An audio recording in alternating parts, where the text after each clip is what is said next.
जय शिव बाबा। निराकार शिव और साकार शंकर को एक ही बताते आ रहे हैं द्वापर काल से, जब से भक्ति चालू हुई।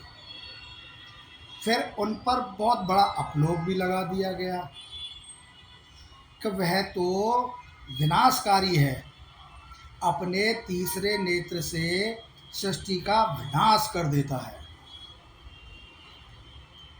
ज्ञान और भक्ति ये दोनों ही अलग अलग हैं। ज्ञान से तो विश्व की बादशाही प्राप्त की जा सकती है, लेकिन भक्ति से अल्पकाल के भौतिक सुखों की ही प्राप्ति हो सकती है। इस पुरानी दुनिया में दुख बहुत है, क्योंकि इसमें अनेक धर्म, पंथ, मठ, मजहब, संप्रदायों के फॉलोअर्सों की भीड़ इकट्ठी हो चुकी है, जो आपस में अपने धर्म को ऊपर बताने के लिए लड़ते रहते हैं, मारकाट करते हैं। भक्ति द्वापर से चालू हुई, तब सतो प्रधान थी। मीरा हुई, प्रहलाद हुए, नारद हुए, ये सभी भक्ति के प्रतीक थे, और भक्ति से ही वाम मार्ग शुरू होता है।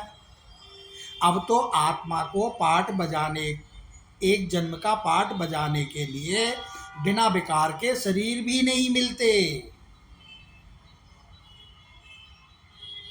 और भक्ति शरीर को कष्ट बहुत देती है। व्रत करो, नियम करो, पूजा करो, पाठ करो, तीर्थों में जाओ, जिस्मानी यात्राएं करो, दुख तकलीफ बीमारी की सजाएं खाकर शरीर छूटा तो अगला जन्म भी ऐसे ही घर में मिलेगा जहां दुख और तकलीफ ज़्यादा होंगी, क्योंकि प्रारब्ध वैसी ही बनेगी ना। हो सकता है कहीं झुग्गी झोंपड़ी में आपको जन्म दे दे, हो सकता है किसी राजमहल में भी आपको जन्म मिल जाए। पवित्र बने तो सजाओं से बचोगे, शरीर भी आसानी से छूट सकेगा, और घर भी सुख शांति का संपन्न प्राप्त होंगे अगले जन्म में, क्योंकि प्रारब्ध अच्छी होगी। इस ज्ञान की पढ़ाई बहुत सहज है, लेकिन योग कठिन है, याद कठिन है। लोगों को ज़्यादा ज्ञान नहीं पचता आजकल। ये जो आत्माएं बहुत कमज़ोर हो चुकी हैं। ये जो आप पांडाल देखते हैं ना, इतनी इतनी भीड़ जुटा लेते हैं, लेकिन असर कुछ नहीं होता। किसी और धर्म की डायनेस्टी नहीं बनती सिवाय सतयुग त्रेता में सूर्यवंशी और चंद्रवंशी के अलावा। जो डायनेस्टी बनी थी वो कोई डायनेस्टी नहीं बनी, केवल सूर्यवंशी और चंद्रवंशी, ये दो ही डायनेस्टियाँ बनी। आज की डेट में कहीं कोई डायनेस्टी नहीं है। प्रजा का प्रजा पे राज है, सब भूखे नंगे कंगाल हो चुके हैं, सब एक दूसरे को दबाते हैं, एक दूसरे को खाते हैं, एक दूसरे को लूटते हैं, मारते हैं, और सब कुछ करने के लिए तैयार है। जय शिव बाबा।